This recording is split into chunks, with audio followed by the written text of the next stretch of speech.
Le protestantisme, comme on vient de le dire, est porteur de division. Par cette libre interprétation, par ce libre examen, le protestantisme ne va pas apporter une unité, il sème la division d'abord doctrinale, et quand il n'y a plus d'unité doctrinale, il n'y a plus non plus d'unité politique. En apportant la division, le protestantisme vient détruire l'unité de la société, et cette unité fait partie du bien commun de la société. Le protestantisme donc s'oppose, au moins en germe, au bien commun de la société, c'est-à-dire à la paix. La paix étant un des biens communs de la société. Il est donc directement opposé à la finalité même de la société.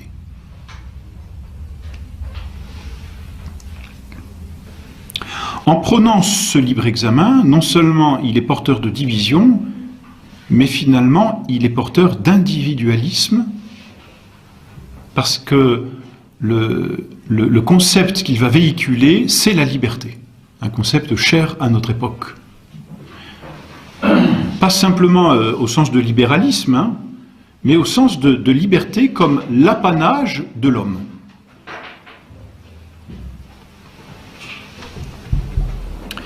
Et c'est normal parce que ce qui constitue en principe, et dans un état normal, je dirais, la plus haute perfection de l'homme, c'est son intelligence, et c'est la perfection de son intelligence. Le pessimisme radical de ce protestantisme qui nie à l'intelligence le pouvoir de connaître les choses fait déchoir l'homme de sa plus haute dignité, si l'on peut dire. Où donc va se réfugier Luther, puisqu'il ne peut plus se réfugier dans l'intelligence et dans la vérité, il se réfugie dans la liberté. Mais quand on parle de liberté comme cela, on ne dit rien au fond. Vous voyez, quand on parle d'intelligence, en principe, eh bien on parle d'une vérité à laquelle l'intelligence va adhérer. Donc là encore, on va définir l'intelligence par quoi? Par son bien qui lui est propre, c'est-à-dire la vérité. Aujourd'hui, et dans le sens luthérien du terme, quand on parle de liberté, de quoi parle-t-on? De liberté, et c'est tout. Mais j'ai envie de dire de façon purement indéterminée. Et donc en apportant cet individualisme et cette liberté comme valeur absolue, on apporte l'indéterminisme finalement. Et plutôt que de déterminer, comme chaque puissance, la liberté et l'homme à quelque chose, on fait de la liberté une chose en soi qui n'est déterminée par rien et qui finalement n'est définie par rien. Ou alors par « je fais ce que je veux ». Mais en fait, c'est le même problème. Mais alors qu'est-ce que vous voulez? Ce que je veux. Vous voyez, et donc définir ainsi la liberté, c'est faire comme un serpent qui se mord la queue, c'est ne la définir par rien. Si bien qu'on est dans le cas vraiment d'un pur individualisme, c'est-à-dire d'un homme qui se recroqueville sur lui-même et qui se donne à lui-même sa propre fin. Et là encore, on voit comment cette liberté absolue, finalement prônée, ou du moins conséquence de ce libre examen, est une destruction du bien commun vers lequel les hommes tendent.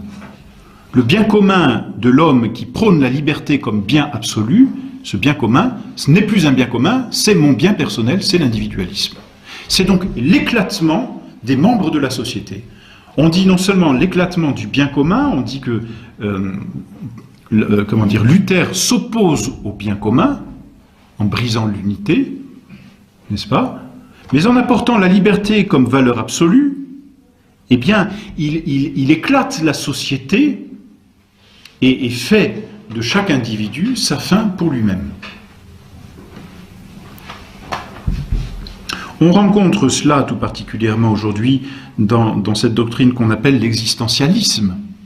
L'existentialisme moderne, finalement, et qui est devenu athée. Et c'est ça la conclusion très intéressante, finalement, des conséquences du luthéranisme et du protestantisme, c'est qu'il est un athéisme en germe. Et on va voir juste après pourquoi. Parce qu'il est un rejet de toute autorité. Et donc l'autorité qui va se substituer à Dieu, à l'Église, à la tradition, c'est l'homme. Donc il est déjà porteur d'une forme d'athéisme, vous voyez. Et on comprend pourquoi, c'est ce qu'on disait la dernière fois, ce luthéranisme est intrinsèquement lié au naturalisme, on en a bien parlé la dernière fois, au naturalisme et à toutes ces philosophies de la Renaissance. c'est-à-dire à l'humanisme. Alors, pour continuer avec cette liberté absolue, bien, on retrouve cela dans l'existentialisme, cette doctrine où finalement l'homme est comme un être spontané qui se construit lui-même, et donc qui est pour lui-même sa propre fin. Relisez Sartre, d'ailleurs Sartre intitule l'existentialisme est un humanisme, dit-il, et on retombe dans cet humanisme, mais dans cet individualisme où l'individu, n'est-ce pas, se construit lui-même indépendamment, et il doit le faire indépendamment de tous les autres. Il ne doit pas être dépendant du regard des autres. Il n'accepte aucune autorité sur lui, il n'accepte aucune autre société pour lui. Il est comme seul au monde, jeté là dans le monde. C'est ce fameux Dasein des philosophes, comment dire, existentialistes. Et l'homme ne doit pas être dépendant du regard des autres. À partir du moment où il est dépendant du regard des autres, il n'est plus libre, il perd sa liberté. C'est en ce sens que Sartre dit que l'enfer, c'est les autres. C'est-à-dire, c'est pas le fait de vivre avec les autres, c'est le fait d'être dépendant du regard des autres, voyez. Donc, au fond, qu'est-ce que c'est? Eh bien, c'est une liberté vue comme un absolu. Mais la liberté comme un absolu, c'est une absurdité. La liberté n'est pas un absolu. Si la liberté était un absolu, c'est d'ailleurs la conséquence qu'ils vont tirer, c'est que l'homme, comme défini par la liberté, devient un absolu. Et donc, l'homme prend la place de Dieu. Je crois que c'est un philosophe, je ne sais plus si c'est Schelling ou Hegel, ou Fichte, enfin, vous voyez, l'un de ces philosophes bien allemands et en même temps bien protestants, qui disait à la fin d'une de ses leçons, quelque chose comme ça, et dans la prochaine leçon, je vais vous créer Dieu. Bah oui, pourquoi pas, hein, puisque la liberté, n'est-ce pas, la liberté vue comme cet absolu fait que l'homme est comme seul au monde à se construire lui-même, à être maître de sa destinée, bah ça n'est plus Dieu qui le crée et dont il est dépendant, c'est lui qui crée Dieu et c'est Dieu qui est dépendant de lui. On renverse les choses. Et puisque Dieu est dépendant de l'homme, désormais, bah, l'homme a tout pouvoir ou pour le créer ou pour l'anéantir, pour l'annihiler. Et donc, la conséquence finalement de ce libre examen, vous voyez, c'est un germe chez Luther, une fois encore. Mais toutes les bases sont posées ici pour une liberté absolue qui arrivera très vite. Hein. Liberté, égalité, fraternité, c'est pas le XXe siècle. Hein. C'est le XVIIIe siècle, c'est-à-dire deux siècles déjà après Luther. Je crois même que c'est le pape Pie VI qui dit que la Révolution française est une des conséquences du protestantisme. Et oui, justement, par cette liberté qui est prônée. Et puis, comment dire, cet existentialisme, on le trouve sous un autre nom aujourd'hui, ou du moins au début du XXe siècle, c'est un mot dont on use peu aujourd'hui, c'est le personnalisme. C'est-à-dire que c'est la dignité de la personne à remplacer la valeur du bien commun. C'est Emmanuel Mounier, exactement. Et ensuite, Jacques Maritain. Mais qu'est-ce que ça veut dire? Ça veut dire que le personnalisme, c'est cette doctrine qui met la personne au-dessus du bien commun. Là où dans une saine doctrine politique, l'homme est ordonné au bien commun et travaille pour le bien commun, et en travaillant pour le bien commun s'enrichit lui-même et se perfectionne. C'est le bien commun qui perfectionne, si vous voulez, le bien de l'homme. On en avait parlé l'an passé, me semble-t-il, ou il y a 2 ans. Et bien désormais, le bien commun est au service de la personne humaine. Donc la personne devient un absolu. Hein? Est relatif, ce qui est dépendant de quelque chose est absolu, ce qui n'est plus dépendant de quelque chose, ou ce dont quelque chose dépend. C'est ça, ce qui définit l'absolu. Hein, une chose est absolue quand elle ne dépend de plus rien. Eh bien, le personnalisme, c'est la personne humaine vue comme un absolu. C'est une autre façon de dire la liberté comme un absolu. La dignité de la personne humaine, ça c'est un langage qu'on entend. Et avec la dignité de la personne humaine, la dignité, la conscience, le respect de l'autre. Et donc c'est l'abolition du bien commun. Hein, imaginez qu'un enfant réponde à son père qui lui fait une remarque parce que il a fait quelque chose qui allait contre le bien de la famille, le bien commun de la famille, contre l'esprit de famille, disons, vous voyez, tout simplement. Et imaginez l'enfant qui répond et la dignité de ma personne humaine, quoi. Bon, je pense qu'il se prendrait... non. On n'a pas le droit de dire ça. Bah, c'est le droit des enfants, hein. Après les droits de l'homme, le droit des enfants, bientôt le droit des animaux, et puis après les droits des végétaux. C'est ridicule. Et enfin, derrière toute cette liberté, qu'est-ce qui est encore sous-tendu? C'est le rejet de l'autorité. Ici, en politique. Et là, on a une conséquence directe de la doctrine protestante. Le protestantisme est vraiment, et ça il faut bien le saisir dans l'histoire, disons, de l'Occident, au moins de l'Europe, est vraiment la première doctrine à s'opposer à l'autorité. Des conflits au Moyen-Âge, on en a vu, mais le respect de l'autorité était là. C'est certain. Des conflits entre le pape et les empereurs, on en a vu, mais il y avait encore un respect de l'autorité. Hein, autant le pape que l'empereur, même si de temps en temps ils étaient bafoués, ils étaient respectés comme une autorité. Ici, c'est purement et simplement le rejet de l'autorité. C'est-à-dire qu'il n'y a plus d'autorité qui s'impose à la personne. L'autorité devient comme quelque chose de régulateur, mais ne doit plus s'imposer. C'est un vrai problème, parce que quand on refuse l'autorité, on sème la discorde. C'est ce qu'a fait, n'est-ce pas, Luther. Et c'est la conséquence politique, il n'y a qu'à voir aujourd'hui, n'est-ce pas? Plus on veut la liberté, plus on sème la discorde. Et quand il y a la discorde, eh bien que se passe-t-il? On va faire appel malgré tout à une autorité, parce que les hommes n'aiment pas la discorde. Donc que font-ils? Ils font malgré eux appel à une autorité, et cette autorité qui n'a rien de légitime, puisque en principe, je dis bien en principe on n'en veut pas, que fait-elle pour s'imposer? Elle devient une tyrannie. D'où ce nom de Léviathan que Hobbes propose. L'État devient un tyran. C'est très paradoxal, et c'est d'ailleurs malheureusement le propre des erreurs, n'est-ce pas, de faire coexister ou cohabiter, si l'on peut dire, ce qui est contradictoire. On rejette l'autorité, mais malgré tout on ne peut pas s'en passer, c'est dans la nature des choses. Donc pour qu'elle ait une légitimité, n'en ayant plus en nature ni en raison, eh bien elle la prend de force. Les hommes n'ayant plus voulu que ce qui était juste fût fort, ont fait que ce qui était fort fût juste.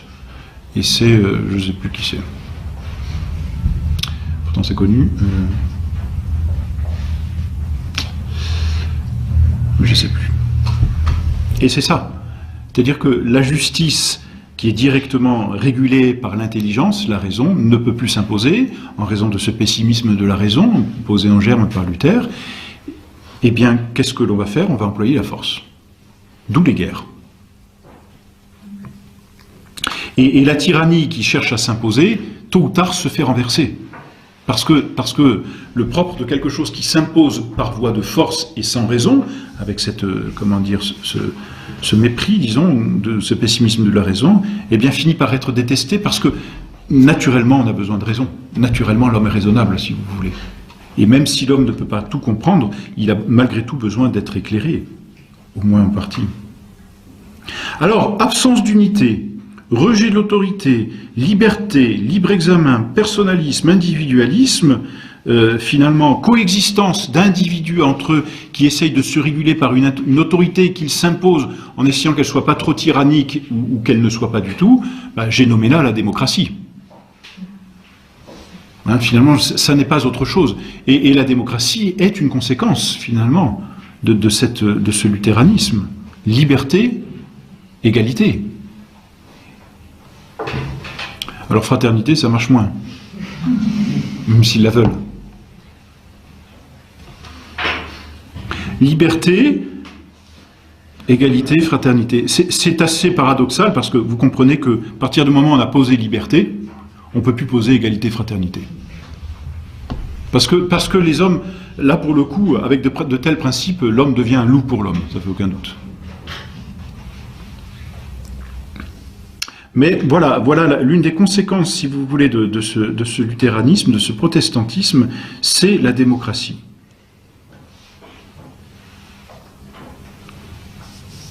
Une autre conséquence, me semble-t-il, assez intéressante, et que je dois vous dire, je vole dans un article du dernier Sel de la Terre, qui est bien fait par M. Bousquot, je crois, et qui s'appelle Protestantisme et capitalisme, Bousquet, par Hugues Bousquet. Et je pense que ça ne vous surprend pas, n'est-ce pas, on lie quasiment de fait le matérialisme avec le protestantisme. Et c'est intéressant de voir d'ailleurs comment ils se lient l'un à l'autre. Luther perd la foi, c'est certain. Et je crois vous avoir dit la dernière fois ce qu'il disait même du ciel. Donc il marchait avec cette religieuse qu'il avait, entre guillemets, épousée. Et puis, vous vous souvenez, elle lui parlait du ciel et il lui dit, pour nous, le ciel est trop loin, enfin, c'est terminé. Alors, elle lui répond, bah, rentrons chacun dans nos ordres et essayons de remener une vie correcte. Et Luther dit, non, c'est pas la peine. Luther perd la foi. En perdant la foi, il perd l'espérance. Et on sait bien qu'il perd la charité, hein, ça c'est évident, malheureusement. En perdant la foi, il perd la grâce et il perd l'ordre surnaturel. Or, notre Seigneur dit, et ça c'est une conséquence, disons, d'abord théologique avant d'être politique, mais c'est intéressant, hein, parce que l'ordre surnaturel ne vient pas détruire l'ordre naturel. Notre Seigneur dit, nul ne peut servir de maître. Ou il servira l'un et haïra l'autre, ou il haïra l'un et servira l'autre, n'est-ce pas? C'est une vérité évidente, j'ai envie de dire, c'est une vérité surnaturelle, notre Seigneur nous la propose, et elle n'est pas fausse, c'est entendu, à plus forte raison parce que notre Seigneur nous la propose, mais ce qui est encore plus intéressant, c'est que quand notre Seigneur dit « nul ne peut servir de maître », c'est de maître, il les nomme. Nul ne peut servir Dieu ou Mammon. Et c'est très intéressant parce que, au fond, notre Seigneur dit « l'âme va être attirée par deux choses. Ou elle va être attirée par sa fin surnaturelle, c'est Dieu, ou alors, non plus attirée par la fin surnaturelle, elle va se tourner vers les choses matérielles, c'est-à-dire l'argent. Parce que l'argent, c'est ce qui donne le pouvoir. C'est un pouvoir d'achat, c'est un pouvoir de possession, c'est un pouvoir de... la richesse, je dirais, c'est pas le plus grand bien, mais c'est le bien qui donne le plus de choses. Donc quand on est riche, on croit qu'on a beaucoup de choses. Non, mais on peut en avoir beaucoup. Celui qui est riche, il n'a pas grand-chose. C'est quand il a acheté ou qu'il possède qu'il est, comment dire, on peut dire pleinement riche. Mais la richesse, c'est donc le pouvoir de posséder de nombreuses choses, et de nombreuses choses matérielles. Je te donnerai tous ces royaumes, si te prosternant devant moi, tu m'adores. Ça, c'est la dernière tentation que propose Satan à notre Seigneur. Arrière Satan, tu adoreras Dieu seul. Et c'est évident, on retrouve Dieu ou Mammon. Tu adoreras Dieu seul, et si tu n'adores pas Dieu, eh bien malheureusement tu adoreras Mammon. Il y a comme, malgré, vous voyez, ce désir de liberté absolue, malgré cet individualisme, malgré cet athéisme finalement porteur, l'homme devient l'esclave de quelque chose s'il n'est pas le serviteur de Dieu. La liberté absolue et l'homme comme un absolu, maître de tout, ça n'existe pas. L'homme ou bien devient digne parce qu'il est serviteur de Dieu, ou bien il devient esclave parce qu'il se donne à l'argent. Mais jamais l'homme ne peut dire « je suis maître de moi ». Ou l'on est maître de soi parce que Dieu est notre maître. Mais c'est irrésistible et c'est dans la nature humaine que cette tendance de servir. Parce que l'homme est relatif, par nature. L'homme est dépendant par nature, qu'est-ce que vous voulez? Donc il peut toujours se dire un absolu, il est dépendant. Et quand il n'est plus dépendant de Dieu, il est dépendant des richesses. Alors, comment dire, le protestantisme porte en lui ce germe du retour au bien d'ici-bas. Et vous savez, la première chose que va abolir, enfin en tout cas que va exécrer Luther, ce sont les conseils spirituels. Ce qu'on appelle les conseils évangéliques, pardon. Conseils évangéliques qui sont résumés par les 3 vœux que font les religieux et qui sont la perfection même de la vie religieuse. Ces conseils évangéliques, ce sont les vœux de chasteté, de pauvreté et d'obéissance. Par le vœu de chasteté, on renonce aux biens du corps, par le vœu de pauvreté, l'homme renonce aux biens extérieurs, et par le vœu d'obéissance, l'homme renonce au bien le plus précieux qu'il a, sa volonté propre. C'est une chose que Luther exècre particulièrement, et on trouve des écrits, comment dire, ignobles sur les vœux de religion, n'est-ce pas? Et on sait malheureusement comment Luther a abandonné ses vœux pour vivre dans, comment dire, dans un état absolument triste. Hein. Eh bien, en rompant le vœu de chasteté, Luther s'adonne au plaisir des sens. Il y a déjà un début de matérialisme, disons c'est charnel. En rejetant le vœu de pauvreté, Luther se soumet implicitement au bien d'ici-bas. En luttant contre le vœu d'obéissance, Luther renonce à toute autorité. Et on retrouve finalement, hein, c'est un mécanisme qui s'est mis en branle par cette révolution de Luther, parce qu'au fond c'est une véritable révolution, on a tout changé. Donc on retrouve ici, dans la révolte de Luther vis-à-vis de ses vœux, le germe de ce matérialisme. Plus d'autorité, soumission au bien, soumission malheureusement à la chair.